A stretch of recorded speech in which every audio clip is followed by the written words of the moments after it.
आज हम लोग पढ़ेंगे पोटेंशियल एनर्जी यानी इलेक्ट्रिक पोटेंशियल एनर्जी। तो electric potential energy of A system of point charges may be defined as the amount of work done in assembling the charges at their locations by bringing them in from infinity। इसका मतलब है कि अगर हमें मान लो दो charges हैं, उनको रिस्पेक्टिव लोकेशंस पर रखने में इन्फिनाइट से जितना टोटल वर्क करना पड़ता है वो पोटेंशियल एनर्जी या इलेक्ट्रिकल पोटेंशियल एनर्जी के बराबर होता है। तो मान लो कि कोई एक चार्ज ए पर है, ये चार्ज Q1, दो चार्ज को हमको रखना है। मान लो चार्ज पॉइंट ए पर हमने चार्ज Q1 को रखा। कहाँ से? इन्फिनिटी से।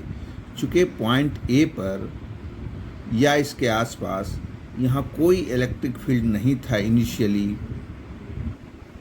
इसीलिए इस चार्ज को इनफाइनाइट से ए पर रखने में हमें वर्क डन ज़ीरो करना पड़ा। क्यों ज़ीरो करना पड़ा? क्योंकि ये जो ए पॉइंट है वो किसी इलेक्ट्रिक फील्ड में नहीं है या इसके आजू बाजू कोई चार्ज, नियर बाय में कोई चार्ज नहीं है। तो इसीलिए उस Q1 चार्ज जो हमने इन्फिनाइट से ए पर रखा तो उसमें वर्क डन ज़ीरो करना पड़ा, यानी W1 ये ज़ीरो हुआ क्योंकि हमें दो चार्ज को लाना। अब जब हम एक चार्ज को यहाँ लाकर रख दिए Q1 को, तो इसके मान लो R डिस्टेंस पर इस पॉइंट B पर क्या पोटेंशियल होगा? ये पोटेंशियल एट पॉइंट B ये is equal to, according to definition of potential, 1/4 pi epsilon naught Q1। क्योंकि चार्ज यहाँ कितना है Q1 और B पॉइंट का पोटेंशियल निकालना है तो ये डिस्टेंस कितना है R, तो Q1/R।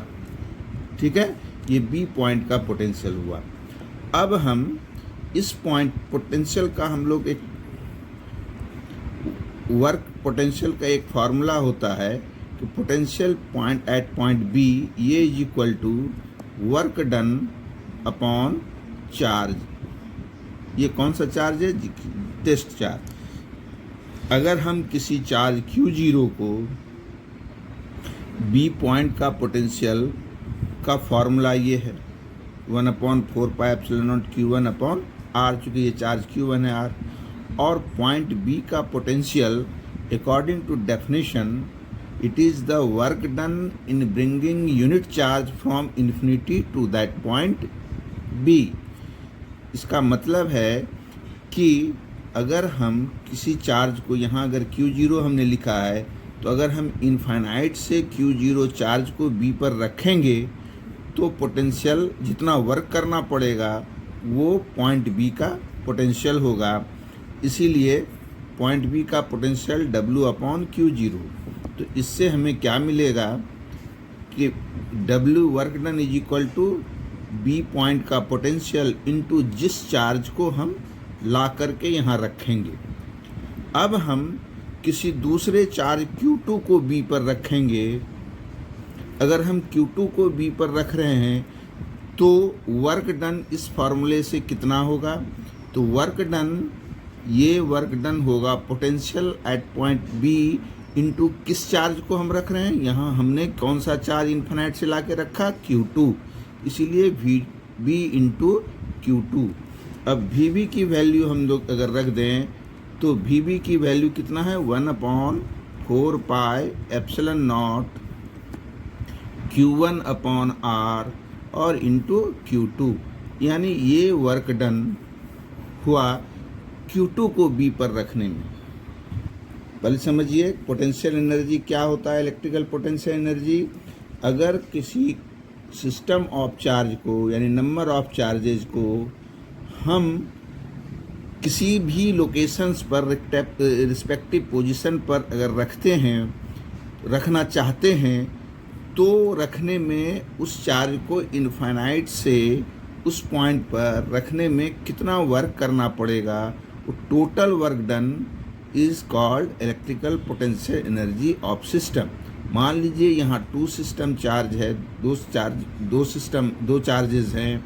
अब इनको रिस्पेक्टिव पोजीशन पर रखना है, ए और बी पर हमें रखना है, तो टोटल वर्क डन कितना होगा। तो यही हम कर रहे हैं।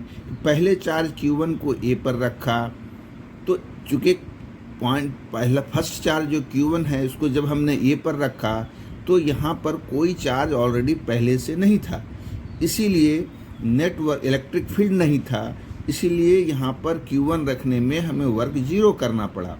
लेकिन जैसे ही हमने ए पर Q1 चार्ज रखा, इसके सराउंडिंग इलेक्ट्रिक फील्ड क्रिएट हो गया, और इस इलेक्ट्रिक फील्ड के अंदर अगर दूसरा पॉइंट बी है तो इस पॉइंट बी का potential due to charge Q1 ये होगा। ठीक है। अब पोटेंशियल का डेफिनेशन होता है कि इस पॉइंट का पोटेंशियल होता क्या है भाई। तो इस पॉइंट का पोटेंशियल होता है कि VB is equal to W/Q0। ये W क्या है, work done in bringing Q0 charge from infinity to B। Infinity से अगर B पर हम Q0 चार्ज लाएंगे तो वर्क डन जो होगा वो VB के बराबर होगा। यानी पोटेंशियल का डेफिनेशन है in bringing unit positive charge. क्योंकि हमने Q0 चार्ज को लाया, इसीलिए भी potential at B is equal to W/Q0। यानी इससे अगर हम वर्क का फॉर्मूला देखें तो B पॉइंट का पोटेंशियल इंटू Q0 इस क्रॉस मल्टीप्लिकेशन से। अब हमने Q0 चार्ज को यहाँ नहीं रखना है, हमें कितने चार्ज को रखना है, हमें रखना है Q2 चार्ज को। तो हम अगर वर्क डन निकालना चाहें इस फार्मूले से तो potential at B into Q2 लिखा जाएगा, क्योंकि हम Q0 चार्ज को नहीं रख रहे हैं, Q2 को रख रहे हैं। तो और VB का पोटेंशियल का वैल्यू ये है, इसलिए रखा।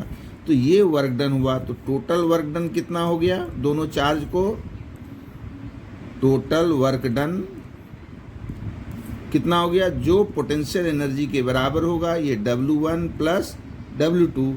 ये W1 0 है, इसीलिए पोटेंशियल इलेक्ट्रिक पोटेंशियल एनर्जी इसको हम लोग U से डिनोट करते हैं। ये is equal to total work done, और this is equal to W1 plus W2।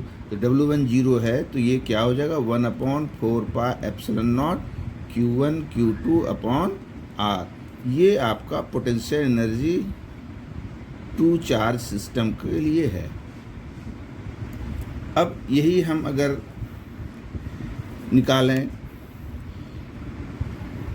Position coordinate के टर्म में, तो हम देखें कि मान लो ये एक्स एक्सिस है, ये वाई एक्सिस है और ये जेड एक्सिस है। कोई पॉइंट यहाँ ए है, इस पर चार्ज Q1 है, इसका पोजीशन वेक्टर R1 है, और दूसरा चार्ज हमें कहाँ रखना है, B पर Q2 चार्ज रखा हमने, और इसका पोजीशन वेक्टर R2 है। तो ये डिस्टेंस R12 ये वेक्टर कहलाएगा। तो इसमें triangle law of vector addition से R1 plus R12 R1 plus R12 this is equal to R2, और R12 is equal to R2 minus R1। तो पोटेंशियल एनर्जी इस दोनों चार्ज Q1 Q2 की वजह से क्या होगा 1/4πε0 Q1 Q2/R12 का मैग्नीट्यूड, या हम कह सकते हैं Q1 Q2 1/4πε0 Q1 Q2/मैग्नीट्यूड of R2 minus R1। ये भी हम लोग potential energy of in terms of position factor निकाल सकते हैं। अगर इसी तरह से हम लोग देखें, अगर हमें थ्री चार्जेस को अपने अपने लोकेशंस पर, मान लो एक यहाँ और एक यहाँ रखना है, 3 चार्जेस को इस 3 पॉइंट्स पर रखने हैं। कहाँ रखने हैं? ए पर, बी पर और सी पर। तो सबसे फर्स्ट चार्ज जैसे ही Q1 हमने ए पर रखा तो कितना वर्क डन करना पड़ेगा? W1 = 0, क्योंकि और आजू बाजू सराउंडिंग में कोई चार्ज नहीं है, ना कोई इलेक्ट्रिक फील्ड है, इसीलिए इन्फिनिटी से Q1 चार्ज को ए पर रखने में कोई वर्क करना नहीं पड़ेगा, वर्क डन विल बी 0। अब हम दूसरा चार्ज मान लो Q2 चार्ज बी पर रखते हैं तो वर्क डन कितना करना पड़ेगा? ये मान लो W2 = अब तो 2 चार्ज हो गया, इसके बीच का डिस्टेंस चाहिए होगा हमको। मान लो ये है डिस्टेंस R1, ठीक है, ये डिस्टेंस है R1। तो हमें कितना वर्क डन W2 करना पड़ेगा? ये वर्क डन अभी हमने निकाला था 2 चार्ज के लिए, वर्क डन कितना हो जाता है? पोटेंशियल एट पॉइंट बी, नहीं, potential at point B due to charge at A. यहाँ का पोटेंशियल इस चार्ज की वजह से इनटू जिस चार्ज को हम यहाँ रखे हैं यानी Q2, ये होगा वर्क डन।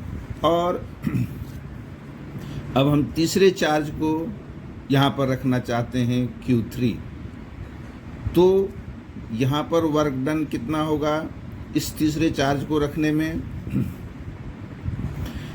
तीसरे चार्ज को रखने में वर्क डन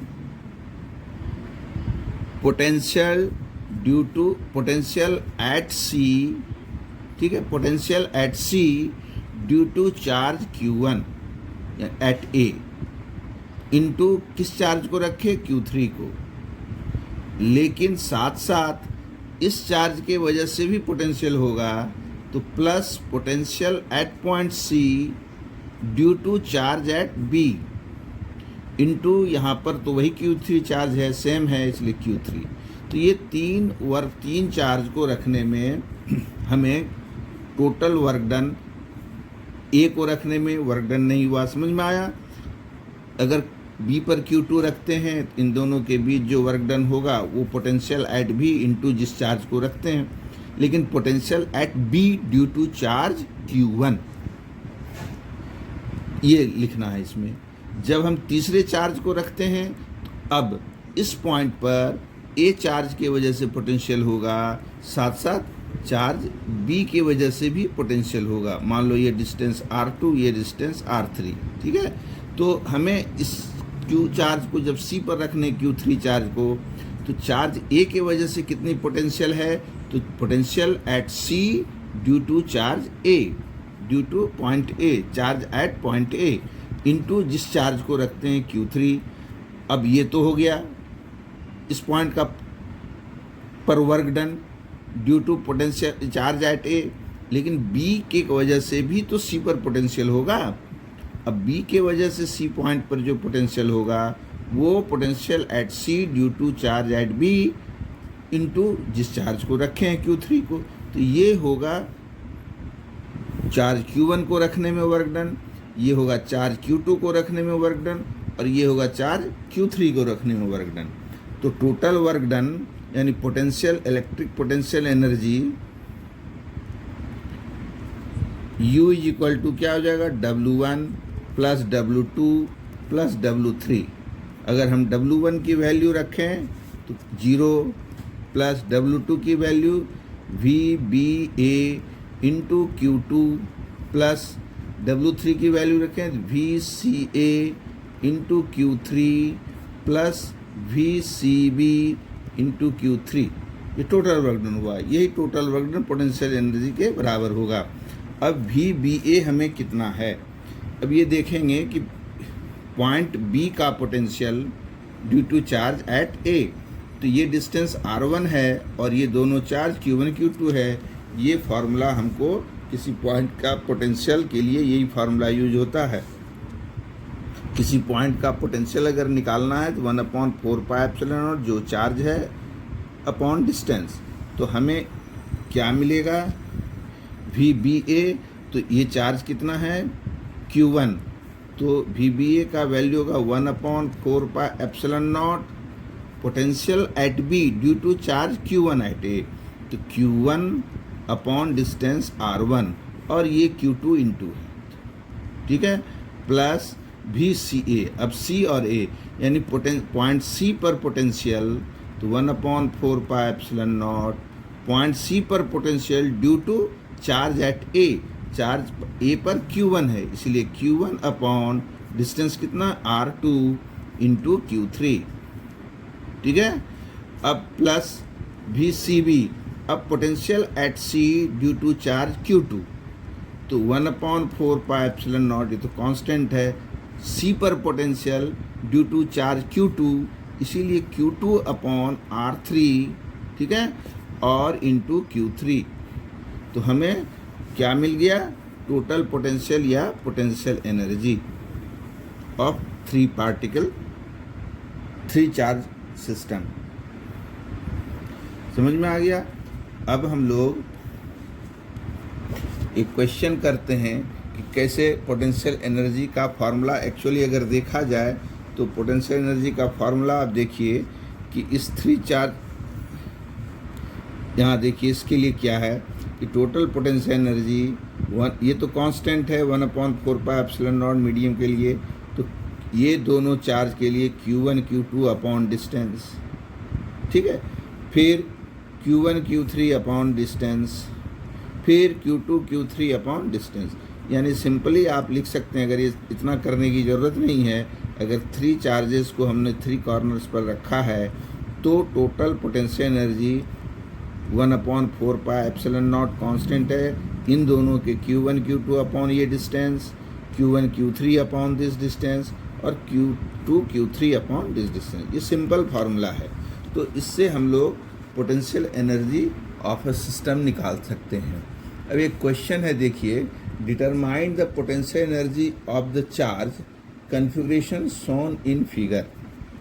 अब एक फिगर है, ये हम फिगर बना रहे हैं, एक स्क्वायर है जिसका साइड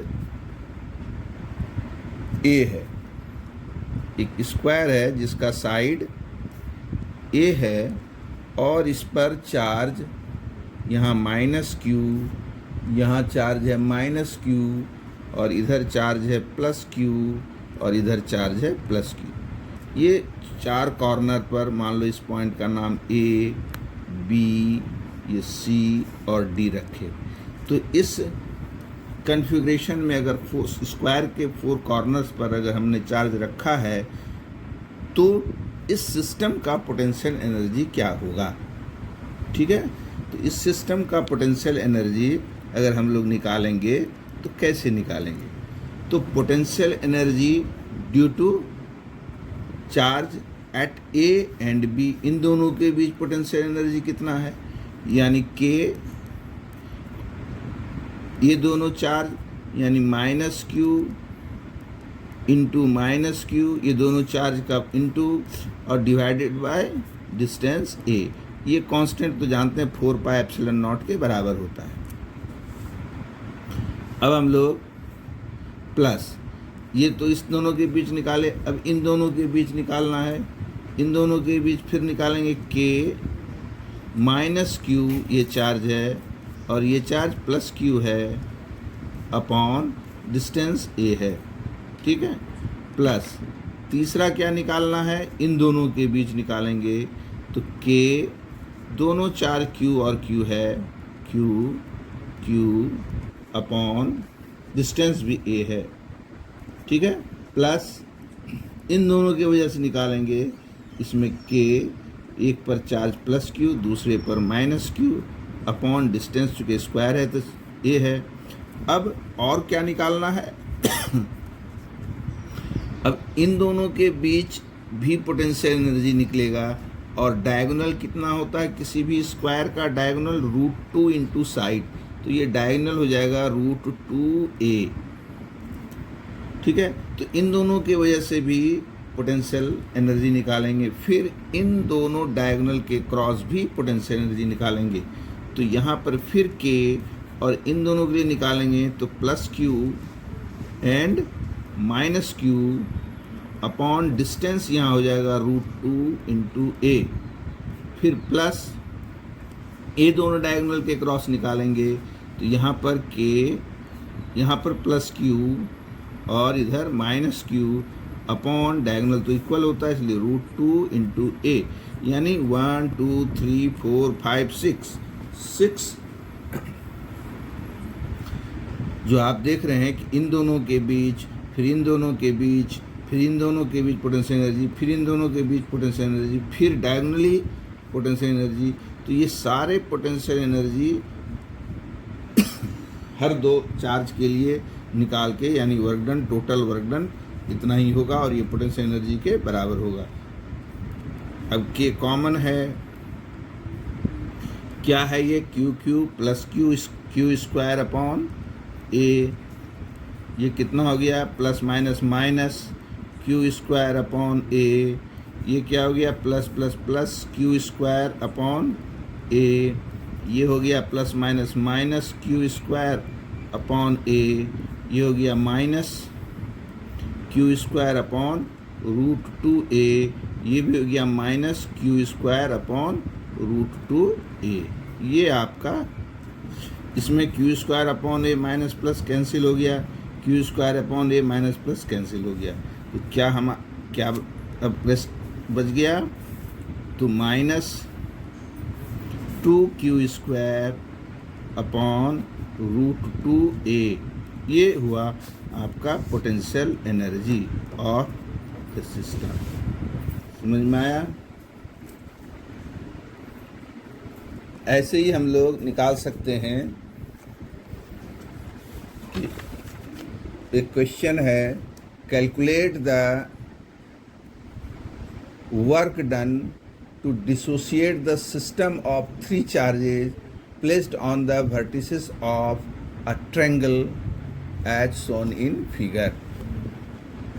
ठीक है, इसमें जैसे ये क्वेश्चन है, आप देखिए एक ट्रायंगल है, इस ट्रायंगल के तीनों वर्टिसेस पर चार्ज रखा है Q, -4Q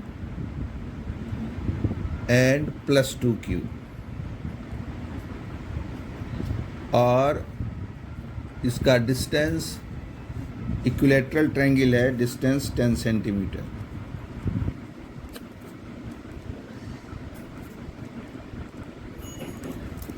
तो इस सिस्टम ऑलरेडी ये इसमें है कि ये सिस्टम, ये चार्ज इक्विलैटरल ट्रायंगल के 3 वर्टिसेस पर ये चार्जेस हैं।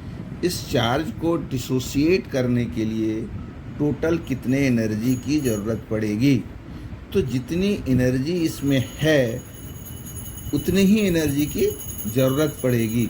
तो इसमें कितनी एनर्जी है, तो पोटेंशियल एनर्जी निकाल लेंगे इन दोनों चार्ज के लिए, फिर इन दोनों चार्ज के लिए, फिर इन दोनों चार्ज के लिए, यानी टोटल पोटेंशियल एनर्जी निकाल देंगे। जितनी पोटेंशियल एनर्जी होगी उतना आपको इसमें अपोजिट एनर्जी लगानी पड़ेगी। अगर ये नेगेटिव आता है तो आपको पॉजिटिव इतना एनर्जी चाहिए, अगर पॉजिटिव आता है तो नेगेटिव एनर्जी, पोटेंशियल एनर्जी चाहिए होगा। तो ये सिंपल क्वेश्चन है और इसमें बस यही है कि इस चार्ज को डिसोशिएट करने में, इस तीनों चार्ज को बिल्कुल अलग करने में कितनी टोटल एनर्जी की ज़रूरत होगी। तो कैसे निकालेंगे, पहले सिस्टम का एनर्जी निकालेंगे, और सिस्टम का एनर्जी कैसे निकालेंगे, KQ -4Q upon this distance, -4Q into 2Q upon this distance, KQ + 2Q upon this distance. ऐसे करके हम लोग निकालेंगे टोटल एनर्जी इसी फार्मूले के अनुसार। और इसमें ये 3 ही होगा, इसमें तो 6 हो जाते हैं, 4 कॉर्नर्स और डायगोनल्स भी होते हैं, इसमें डायगोनल्स नहीं है, तो यहाँ पर निकाल लेंगे। और फिर जो एनर्जी आएगा उतनी ही एनर्जी की ज़रूरत पड़ेगी इसको डिसोशिएट करने में। समझ में, जितनी एनर्जी है तो उतनी ही एनर्जी आपको अलग करने में लगाना पड़ेगा। तो डिसोशिएट करना हो या चार्ज को असेंबल करना हो, तो असेंबल करने में भी जो एनर्जी लगेगा वो एनर्जी कहलाएगा। और इसको अगर ऑलरेडी ये असेंबल्ड है तो इसको डिसोशिएट करने में सेम एनर्जी लगेगा अपोजिट लगेगा, है ना। नेगेटिव अगर है, ये नेगेटिव आता है पॉजिटिव लगेगा, पॉजिटिव आता है नेगेटिव लगेगा। तो इस तरह से हम लोग प्रॉब्लम को सॉल्व करते हैं।